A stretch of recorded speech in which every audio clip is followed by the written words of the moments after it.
United States has started a war with China, and it is not just in South China Sea. It has started a war in the semiconductor domain. Most of the countries which are involved in the supply chain of semiconductors are Western allies of United States. This immediately puts China on a back foot. The first step taken by United States in this war was to ban the direct sale of American semiconductors to China. The second step taken by United States was the indirect sale of chips to China. The third step was to deny capability of China to manufacture these chips. The fourth step was then to stop the human resource from America to work on Chinese semiconductor projects. In this video, we are going to explore each and every step that United States has taken, and then we'll talk about how China has retaliated. We'll talk about the future of US and China chip war and how it will most likely end.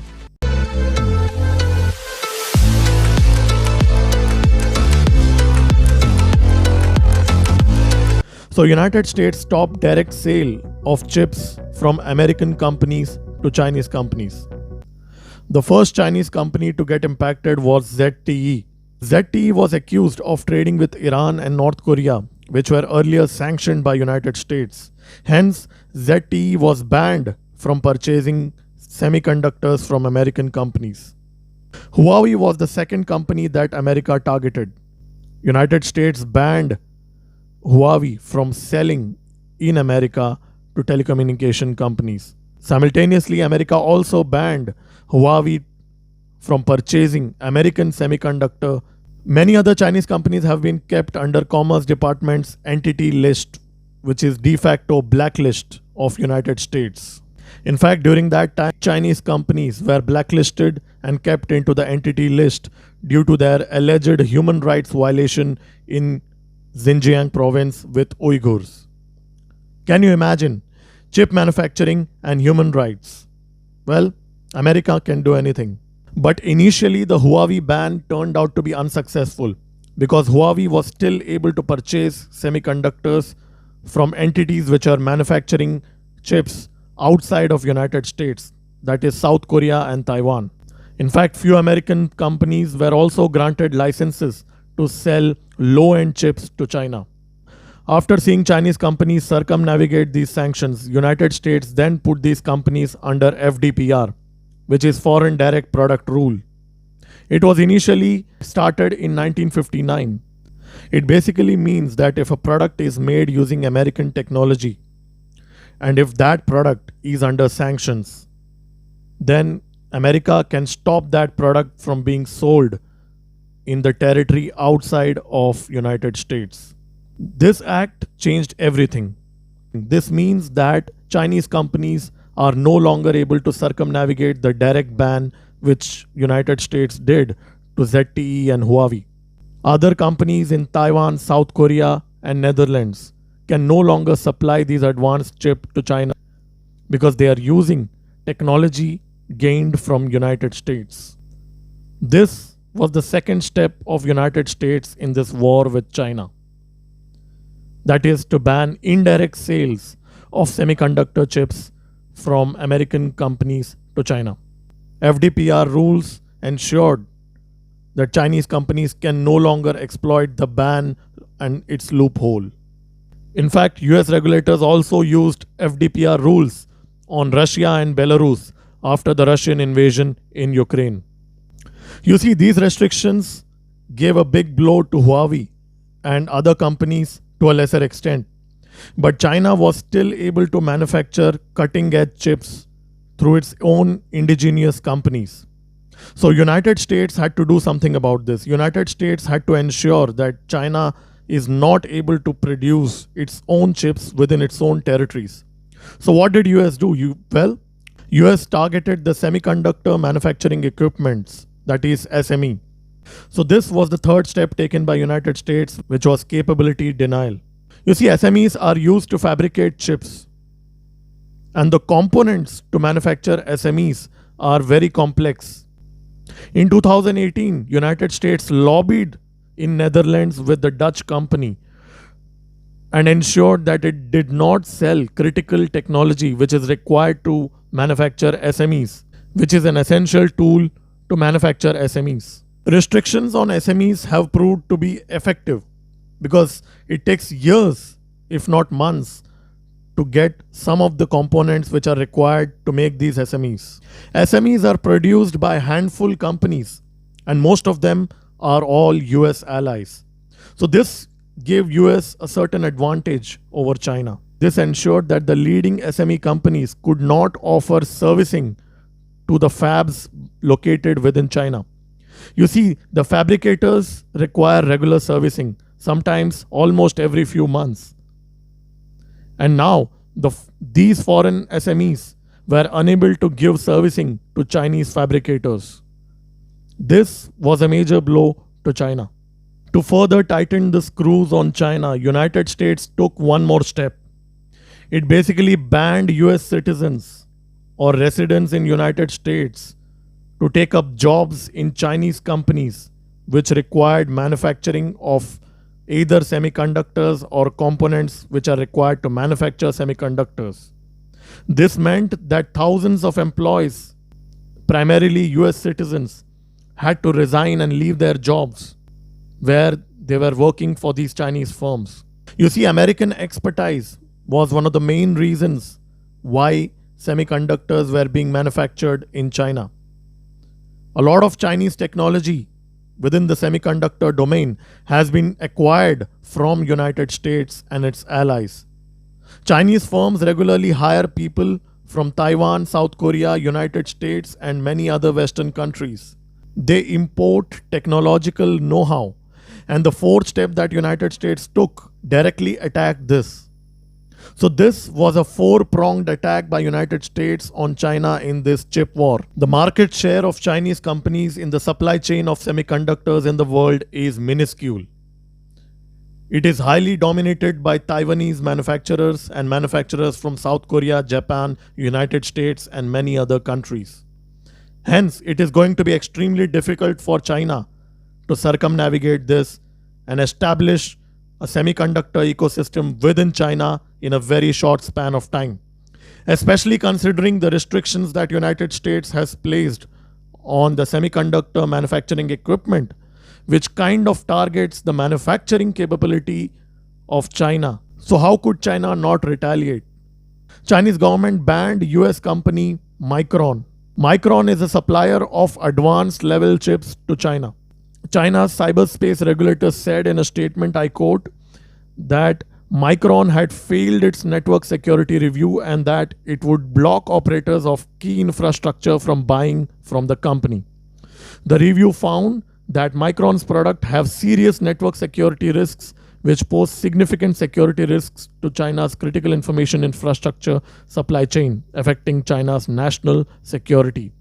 This was the statement from Cyberspace Administration of China. This was seen as a retaliation to the United States' action against China in this chip war. Immediately after this announcement, the share prices of Samsung and SK Hynix have increased. These two companies from South Korea were seen as replacements for the American chips which were banned, but it is to be seen to what extent South Korea will help China in this, because South Korea is a key ally to United States and South Korea cannot make any hostile decision against United States.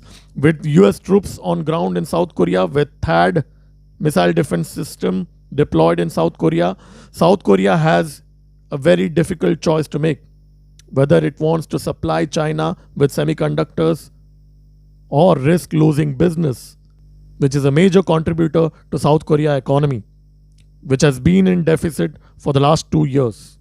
But the thing to note is that this China's so-called retaliation will not have any major impact on United States. You see, majority of revenue of Micron from China is not coming from government projects. It hardly contributes anything to Micron's overall revenue. Only 16% of Micron's revenues comes from telcos and government. So Micron will not lose out on any significant revenue from this so-called ban from China. So why has China done this? Because this move will impact China more than United States. This move by China is being seen as symbolic in nature. You see, China had to do something to express its displeasure, and this is what China has done. Probably also China is hoping that Samsung and SK Hynix will fill in the gap for the Micron company. Micron's DRAM and NAND products could be replaced by Samsung and SK Hynix. The reason why I'm saying that this move is symbolic by China is because we have to track the geopolitical events. You see, during the G7 summit, which happened during 19th May to 21 May, United States asked its allies to de-risk from China and not decouple. So United States made a hostile statement which dissuaded its allies from trading with China. China obviously didn't like this, and as a tit for tat, on May 21st, China gave this ban on Micron. On 22nd of May, the Chinese government organized a meeting with American companies in Shanghai, where the Chinese government mentioned that it is committed to high-level opening of its economy and it is attracting foreign investment. So China immediately gave an olive branch to United States by having this conference immediately on the next day of announcement of the ban on Micron. So China clearly tried to do some damage control the very next day. But the West could not keep quiet. Immediately after that, Japan, which could be seen as a vassal state of United States, said that it would add 23 items, including advanced chip making equipment, to its list of regulated exports to China. This step came immediately after this conference, which was conducted by China in Shanghai. The West is not backing down. The conclusion of Indo-Pacific Framework of Prosperity was done immediately on May 27th. 14 IPEF countries would create a supply chain crisis response network.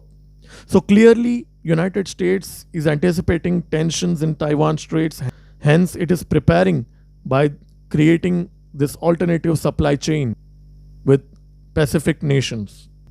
So clearly, United States is anticipating and preparing for a conflict in Taiwan Strait. It is creating alternative supply chains in case the conflict ignites. So what do you expect from China? More hostile actions? An article on Chinese state-owned media mentioned that the US wants to resume dialogues with China, but it keeps stepping up its effort to contain China. Perhaps the US is now feeling guilty. It tries to use the term de-risking to describe its decoupling with China. They wrote that the ban on Micron's product is likely only the first round of countermeasures to be imposed in retaliation against US tech curbs. He says China will cooperate with US only if it can show more sincerities. According to the publication, which is state-owned, Xi Jinping has no other option from move to a market-based innovation system to security-based national innovation planning. So things are indeed heating up. But at the same time, even United States is sending mixed signals. US Treasury Secretary Janet Yellen said last month, China's economic growth need not be incompatible with US economic leadership. In short, Beijing ought to nurture strategic industries that don't challenge the US dominant role. This was just 1 month ago, Janet Yellen, US Treasury Secretary. At the same time, Sullivan said we must maintain as large of a lead as possible in certain technology areas as a whole, for all intents and purposes erasing the line between civilian and military applications in the advanced chip production and supercomputing sectors. So Jake Sullivan certainly has been more hawkish, but United States has to be very careful according to analysts, because the dominance of United States in the semiconductor supply chain is not as high as compared to what its domination is when it comes to global currency. So it's not the same. Technology supply chains can be replaced more easily as compared to currency. Biden administration last year introduced the Chips and Science Act, which promoted investment of around $52 billion in semiconductor sector in United States. This was in addition to $150 billion investment from the Biden's office ever since he took charge. So these are big monies which are being put into semiconductor sector in America. Immediately, Micron and Qualcomm announced $40 billion and $4 billion investments respectively. United States is partnering with India to set up plants of semiconductor manufacturing facilities.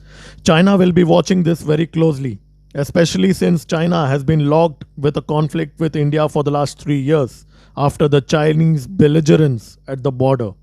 Today, India and China are strategic competitors.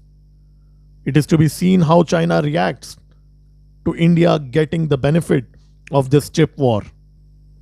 But India has a long way to go. India does not have an ecosystem of chip manufacturing as of now. India is building it from the scratch. At the same time, United States has expedited moving factories of semiconductor chips from Taiwan to United States. It is not win-win situation for United States by any stretch of imagination. Its own allies in Europe are unhappy with certain steps United States has taken. The disruption in the global supply chain of semiconductor means that not only China but even other countries will be impacted, and many of these other countries would be allies of United States. So just like sanctions, these restrictions on semiconductor supply chain will put more pressure on the Western allies. So it's not just China which is going to suffer. This is D. Girish signing off from this video. Do like this video and subscribe to my channel. I'll keep posting more videos. Stay tuned.